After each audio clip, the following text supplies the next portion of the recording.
Welcome one and welcome all to Season 12, Episode 21 of the Ubuntu Podcast. It's Tuesday the 27th of August. Today we've got some community news, some events and some of our favourite picks from the news headlines. And today I am pleased to say I am joined by Mark. Hello. Hello. And Alan. Hello, hello. Yes, the band is back together. Hello, chaps. How are you? It's been a while since we've had all three of us on the same show, hasn't it? It's been a really long time. Yeah. I think our longest stint where we haven't been together. Well, I've been here, so don't know about you two. This is true. Well, let's find out. So, Mark, you say you've been here. What have you been here doing? Sometime last week, I decided to have a go at installing Unity on my laptop. Wait, what? So I'm running Ubuntu 19.04, Right. Which I've been running with GNOME Shell since I installed it. But I think I saw a laptop which I still had an older version of Ubuntu on, and it was running Unity. And I remembered that I missed some things, so I thought I'd see if I could still run it on my current laptop, and I can with a bit of tweaking and a few things missing which I used to like. But there you go. So, what's different then? The main thing that's different is a lot of the apps on 1904 have now switched to using client-side decorations, and so have the menu kind of hidden away inside the app somewhere, rather than using what used to be the global menu, which is one of the things I liked, because then that let you use the HUD. So it's a bit sad that that's gone. I'll tell you what, though, one of the things that really struck me is you can really see the amount of work and polish that's gone into GNOME Shell. I mean, Unity, I always thought Unity looked quite nice, but GNOME Shell these days, by comparison, on Ubuntu, looks awesome. So well done to the desktop team. Are you referring to the rather swanky Yaru theme? Not just I don't know if it's just the theme, actually. I mean, it's certainly not just the icons, but it's the general look and feel and the way the launcher looks compared to on Unity and things like that. Okay. Yes, I think the big box launcher that you get when you hit the super key is a bit dated looking, with that big transparency, multi-level transparency. It does look a bit dated. I think if Unity hadn't been put on the back burner and Unity 8 developed, I think that could have been done with a makeover probably about 4 years ago. Yes. Yeah, you can see that. For reasons that will become apparent in a future Ubuntu podcast, I've also been running, not Unity, I've been running stock Ubuntu recently. And I have to say that Yaru theme is absolutely gorgeous. It's really fantastic. It is nice. I happen to be running stock Ubuntu 1904 here as well. And when I saw, as a Unity fan, when I saw in the show notes that it says Mark has been using Unity, I really thought you meant the game development engine. I thought you were doing some game dev stuff, and I was like, oh, what's he been doing? Something for work? But no. I'm doing a 3D version of my Bash game. I wondered if Zorpig 3D was on the way. I love the way you can remember the name of that. So, Alan, what have you been up to? I've been on a training course. It was a Code of Conduct Incident Response training course, which was kindly funded, I think, by the sponsors of the upcoming Linux Application Summit, which we'll talk more about later. But they got offered some training for the people who are involved in organising the event, and I've been peripherally involved in organising Linux Application Summit. And I said, yes, please, I'd like to do some of that training. And so we had 4 hours in a Zoom conference thing with a couple of breaks where we went through some training and then did a couple of workshops and role-playing scenarios that might happen at a community event, what's the kind of thing that you might have to deal with if you're an organiser of a community event, and it was quite enlightening. Wow. Have you ever done any training like that before? No, not for that kind of community management type stuff and like diversity training, that kind of stuff. It was quite enlightening for a white middle class cisgendered male to hear how other people are treated, and to hear some of the example scenarios that are based on real life events was quite enlightening. Sounds like something that would be a good presentation at DevRelCon. Yeah, maybe. I think it would be good just people to support the company that do it. I'll put a link in the show notes because you can pay for this training. Either as an individual who organises an event or as a group. They could do like a bulk thing where lots of people who run an event can get involved. But the hardest thing for me was the role-playing scenario where I had to play the part of someone who was taking a report from someone, and the other person was playing the part of someone who'd been upset by something that had happened at the event. I'm not going to give anything away, but something. And I had to take notes and make sure that I was saying the right things and not over-promising and not trying to, saying the right thing and doing the right thing. It was, it's really worth doing, I think. Yeah, it's interesting because it's obviously more important these days that events have a code of conduct, and it's a worthwhile thing to have, but you don't necessarily know. Just because you've got one, that doesn't really square the circle. You've got to know what you're going to do if someone violates it and how you can handle that correctly. It was fascinating. I strongly recommend anyone follow the link and go and find out more. But some of the notes are on GitLab. You can actually get some of the presentation materials. I won't link directly to those, but I'll link to the people who ran it because I got the course for nothing. It was sponsored by somebody else, so I think it's only fair that I point people in their direction. Right, well, let's get on with it.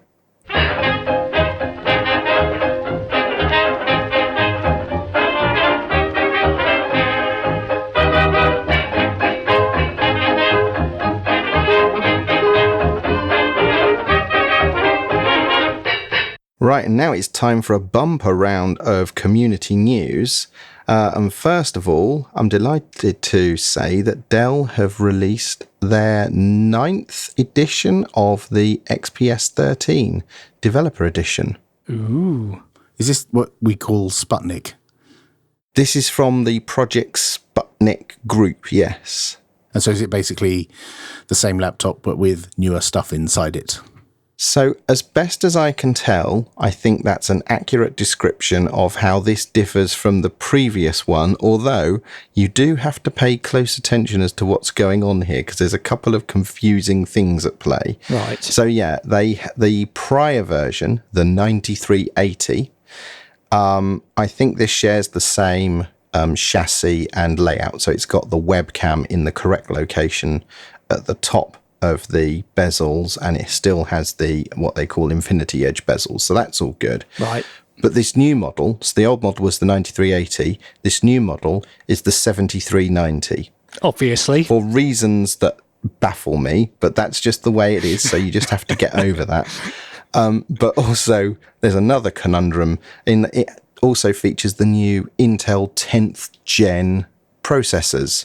Unfortunately, the variety of 10th gen processors that it supports are actually based on 9th gen technology. So the whole thing is very confused. But that whole Intel Core thing is all down to Intel and their... Is that why these are called the U series processors? Is that what's significant about that? Yes, because they're not the new 10th gen Ice Lake CPUs. They're the new 10th gen, actually 9th gen. So this is they're the 14 nanometer lithography CPUs as opposed to the 10 nanometer lithography CPUs. What a waste of nanometers are carrying. Yeah. So the other thing which I had no idea what this was, there's a component in this called the Killer ATX 1650 2x2 built on Intel Wi-Fi 6 chipset. That sounds bad if it's killer Wi-Fi. Well, it could be good. That's killer. Isn't that what the kids say? Oh, you're so street. I know, right? The fact that it says killer with a trademark symbol next to it makes me think it's not a colloquialism, it's a brand name. So do we know what this is and if it's any good? It's Wi-Fi. Oh. Fast Wi-Fi. Fastest Wi-Fi. Right. With lots of antennas by the sound of it. Yeah, theoretical maximum of gigabit Wi-Fi, I think this is. But there was some work done here too by Dell to enable that device in the kernel. So that's why that was a big deal for them. I dream of Wi-Fi that's that fast. Where were we recently? And we had 170 megabits Wi-Fi connection. That was the hotel. And I have never seen a connection like that on my laptop before, ever. No, it's pretty amazing. So gigabit is just like dreamland. Was that out to the internet, or was that just between you two? That was fast.com speed test. Oh, wow. Okay. Next up, an Elvis impersonator has written about snaps. Who could that be? So this was a post by Alan on the Ubuntu blog, and he wrote 8 ways that snaps are different. Go on then, Alan. Without cheating, what are the 8 ways that snaps are different? Well, I gave 8 of the ways. I started off writing this, and I thought, God, this is getting really long. So I think I'll stop now, and then I'll probably save up some more for another blog post another time, and I'll call it 8 more ways snaps are different, or something like that. But yeah, it was more about understanding that if all you think is snaps are just a way of packaging software, then you're missing a load of the stuff that it does that other packaging systems don't do. And so I was trying to say, don't just think of it as a different package system, just like, comparing a zip file with a tarball. They're not directly comparable like that. There's lots of other things you get, like with the Snap Store and the tools that are used to build it and stuff like that, that make these more different than first appears. So I haven't written a blog post for a little while, and it was my turn to write one. So I came up with that, and the text just kind of flowed as soon as I started writing. I find it sometimes a little bit difficult to write blog posts and get started, but that one, because I'd done a whole bunch of talks and lightning talks and chatting to people online about the difference between snaps and other things, it kind of flowed quite well. So I hope people will read it, and I hope it's useful for people to understand the difference between snaps and other things. What else did you find in the news? There was a blog post written by the Canonical design and web team. It's a bit lightweight. It doesn't have a huge amount of detail in it, but one thing that I wanted to pick out was something that you may see mentioned is something called Vanilla, which is our CSS framework. And part of what the web team have been doing is trying to make all the web properties consistent. And that's really difficult because we've got a lot of web properties, and some of them are written in different languages and they use different frameworks, and they're trying to make them all consistent. So there's like a unified look and feel. And they've mentioned a couple of the websites in this blog post that they're updating to the newer version of this vanilla framework, which should give them consistency across the properties. So like if you look at any of the products that Canonical have, whether it's Ubuntu or LexD or Maz or MicroK8s or any one of the others, then they should all be consistent. But also, if you look at the tools, the web-based tools that are used inside those products, like the Maz management console, that should look consistent with the website as well. So having this framework means it won't be quite so jarring when you switch from one web property to another. They should all have a consistent look and feel. And I thought that was good. Even the Ubuntu SSO, the single sign-on page, gets a mention in there, which still has the old Ubuntu One logo on it and the really, really old orange color scheme. The EasyJet orange. Yes, EasyJet orange. So hopefully that stuff will get updated as well. But it's looking good.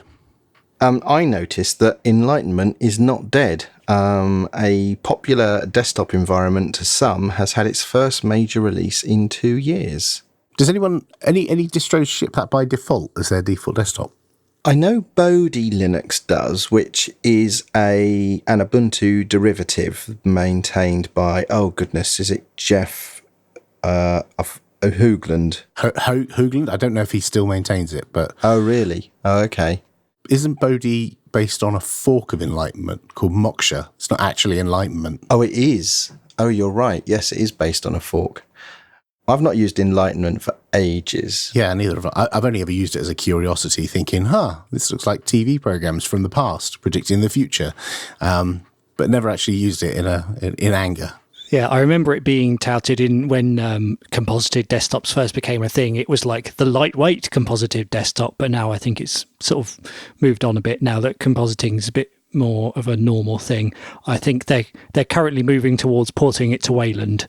Yeah, the last time I installed it, it ran in like no memory at all. The whole environment ran in like 80 megabytes of memory. It was quite amazing. But that was a while ago, wasn't it? Well, that was a few years ago. I did take a look at it around the sort of Ubuntu 17 series because, I often just go and have a look at a random distro to see what they're doing and if there's anything I can steal. What are you going to steal from Enlightenment, Martin? Nothing, I'm afraid.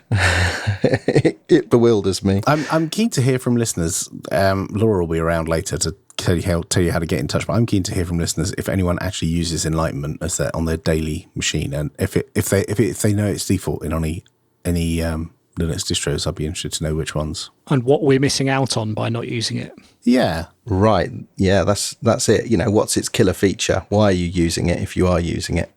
Up next, Joey from OMG Ubuntu has reviewed the GPD Micro PC.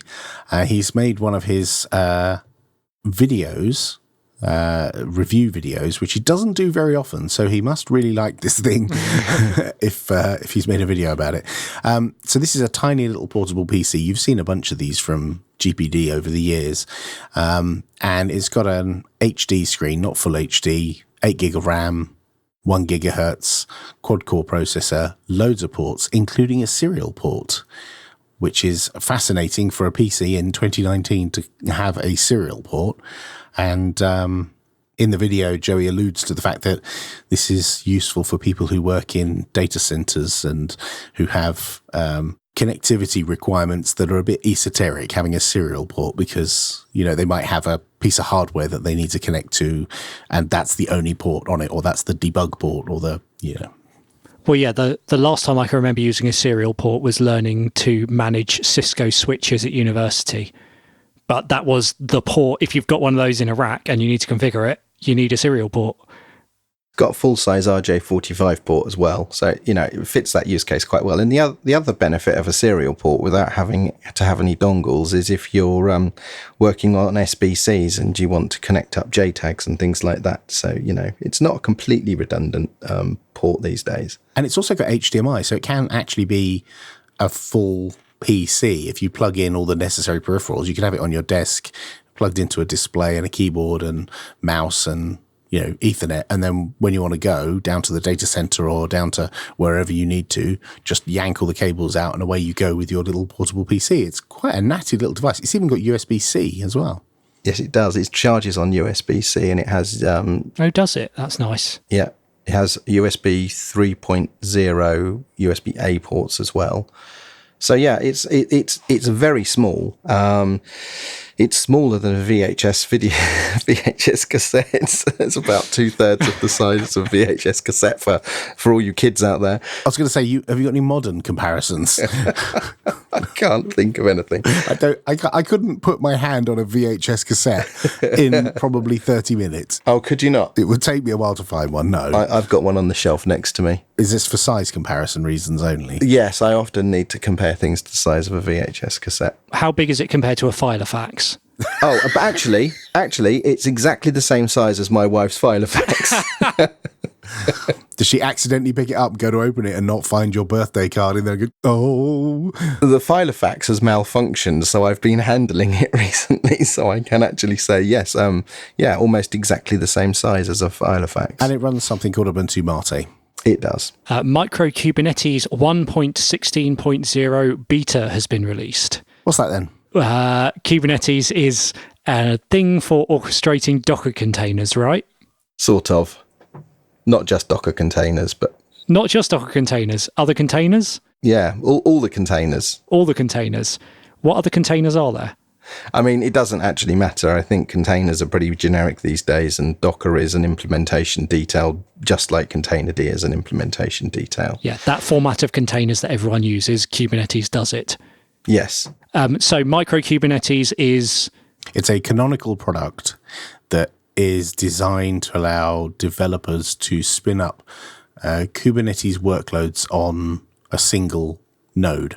So, for example, their developer workstation. So you could do snap install microK8s and then use the microK8s command to spin up workloads locally that you might then replicate, that you develop locally, and then you might then deploy to a real cloud, a proper multi-node cloud, either in your private network or on a public cloud like AWS or IBM or HP or wherever. Right, okay. And it's quite neat, actually. I tried it on an HP microserver that I had kicking around here. As you do. Yeah. Well, I thought it's worth trying out, and it was as easy as the documentation says. And I don't know as is very clear from the conversation we're having right now, I know nothing about Kubernetes. And I installed an Ubuntu server on that machine, SSH'd into it, did snap install microK8s, and ran a couple of commands, and suddenly I had loads of stuff running on the machine. It ran slowly because it's a microserver, but, it worked. What did you run? Whatever the tutorial was, which is, I think, a shoe shop or something. It's got some sample web applications and stuff, but all the bits you need in order to build, a sample web application is quite generic, should we say. But that's all I did. And I span it up and watched the console and saw it spinning up all these services on the machine, and it seemed to work. So I'm going to go back and play with that again now that this has been updated and I've got a bit more time to play with it. And finally, Linux is 28 years old. Wow. How old are you, Mark? Ha 28. Was that 1993? Something like that? 92? 92. 92. Gosh. Yes. Long time ago. This is where everyone reminisces about floppy disks and downloading their first distros. When I were allowed all this were punch cards. Yep. Let's not do that. Long may Linux continue. Right, we've got some events. What's our first event, Alan? First up is the Linux Applications Summit, which is in Barcelona in Spain from the 11th to the 15th of November 2019. And the goal of the summit is to bring together application developers who are targeting Linux and have presentations and discussions on improving all of that and making it better for developers to bring their applications to Linux. That sounds like a worthwhile event. Did this come to light off the back of our recent discussion and debate on the Ubuntu podcast about apps versus distros? Yeah, they totally made this. No, it's already run for 2 years. It was a GNOME event previously, and it was called Libra Application Summit, and it was hosted in the US. But they reached across the divide, and the GNOME people are now talking to the KDE people, and it's all one big love-in, and they've organised the event together as a collaboration between both the groups. Sounds excellent. Yeah, it's really cool. Mark, what's our next event? OggCamp, of course. It's on the 19th to the 20th of October in 2019 in Manchester. And the OggCamp chief needs your help. They have their call for crew out at the moment. And you can find out more on the shiny new OggCamp website, which we will link to in our show notes. Now, you've been crew at OggCamp in the past, Mark. What's involved? It can be anything from just being there in one of the rooms to make sure that everything runs smoothly. You could be managing the merch stand, helping people find their way around, all sorts of things. It's basically just being a friendly face on hand if things need doing. And you get a free T-shirt and you get to meet cool people. Brilliant. And what's our last event? Academy, which is the KDE conference, and that's in Milan, Italy, from the 7th to the 13th of September. So it's very soon now. I was lucky enough to go to Academy last year, and it's a combination of talks, presentations, and birds of a feather sessions and working sessions all around the KDE project and applications within the KDE project. It's not just about KDE itself. It's about the applications that are built with and on KDE, as well as the Plasma desktop and all the other bits and pieces that you might think come under the KDE umbrella. It's a great atmosphere. They're very friendly. They're lovely people. I wish I was going, but unfortunately I can't go this year. But anyone who does go, you're personal guarantee from me, you'll have a lovely time and everyone is just lovely. So, and there's something those three events all have in common, I believe. Yes, the Ubuntu project sponsored all three of them. Go Ubuntu. Isn't that brilliant? Right, and that brings our news and events to an end.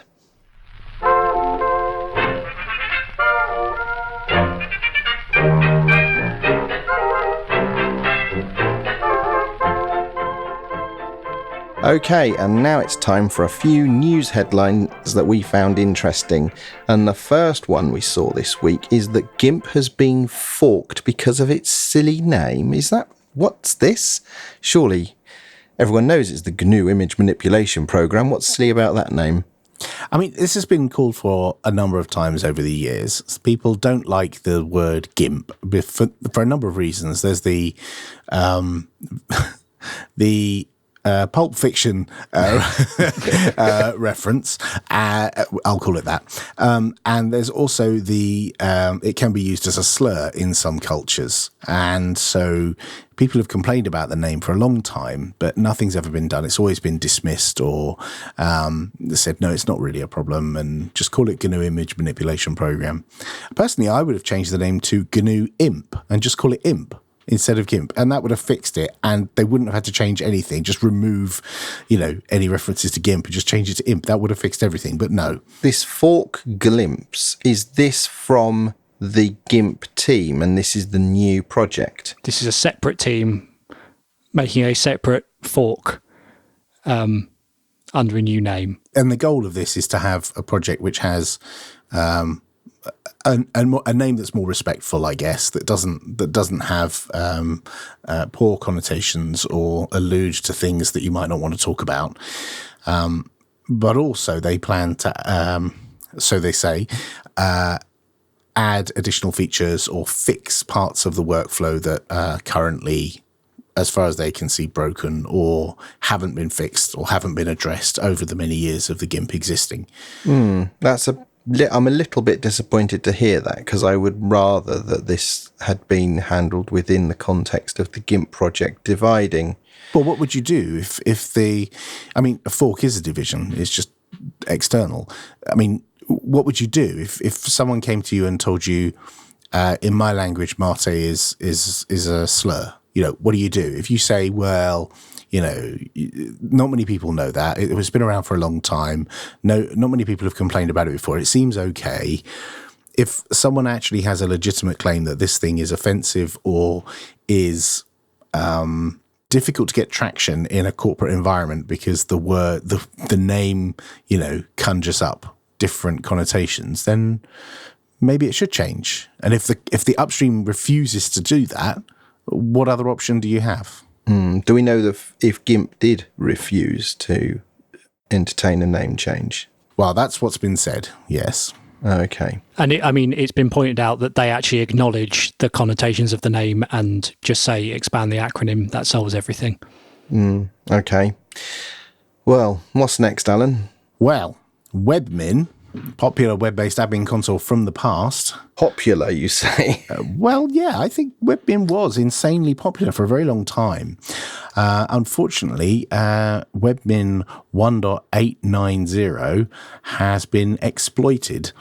There was a backdoor inserted into it in the past and was still there for quite some time. There's a timeline on the WebMin website, which we'll link to, that says that at some time in April 2018, the dev server was exploited and a vulnerability added to one of the CGI scripts. And then the timestamp was set back so nobody noticed, like in any change log or anything. And it was reverted, but then put back again in July 2018. So whoever this was had access for quite a while via some method. And it wasn't until September that year that the build server that had the vulnerability was decommissioned and replaced with a new server. But the problem was the directory containing that file was copied across from backups made on the original server.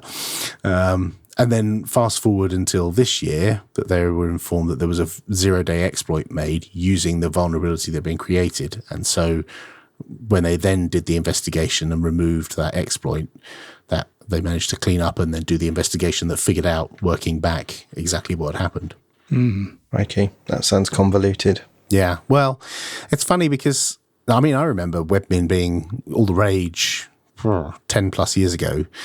20 plus years Yeah, I was ago. going to say more than 10 plus years ago. Come on. Well, maybe. Yeah, okay.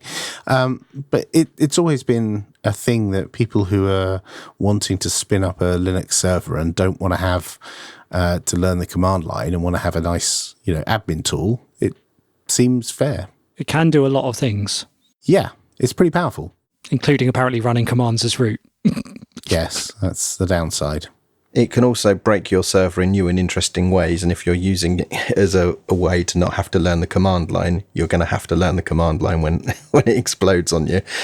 Yeah. It's always been looked down upon by professional like Linux users, and that I think that's not been a great thing for the project. And it's had a bit of a dodgy reputation for many years, but people still want admin tools. Like look at Cockpit, the new one. That I'm not drawing any parallel between the security of web and the security of Cockpit at all.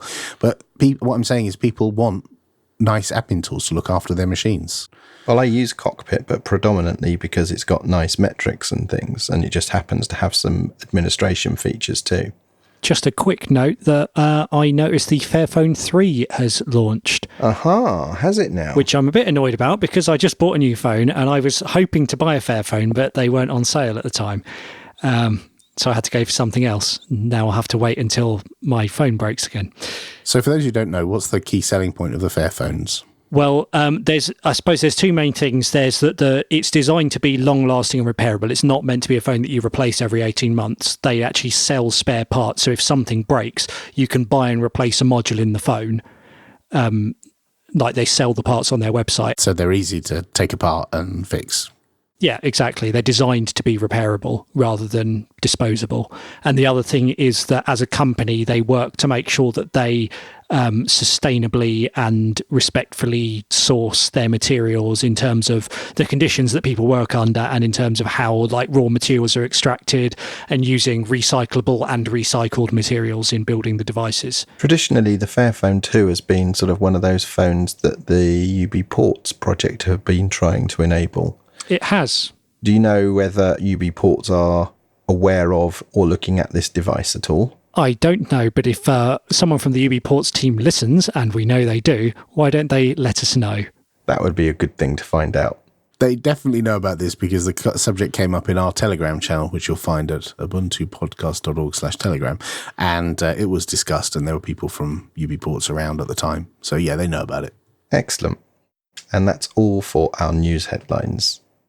We know you've got a Facebook account, so stop sharing cat photos for a moment and like or share our posts so your friends and family can find the Ubuntu podcast.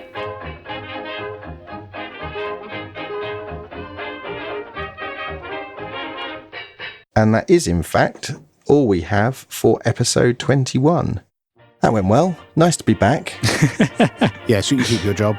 Excellent. If you want to get in touch with us, it's show@ubuntupodcast.org, or you could come and join the 900 plus other members in our Telegram group, ubuntupodcast.org/Telegram. It's 925 now. Only 800 of them are bots. My goodness, it's mental. I don't know how it happened.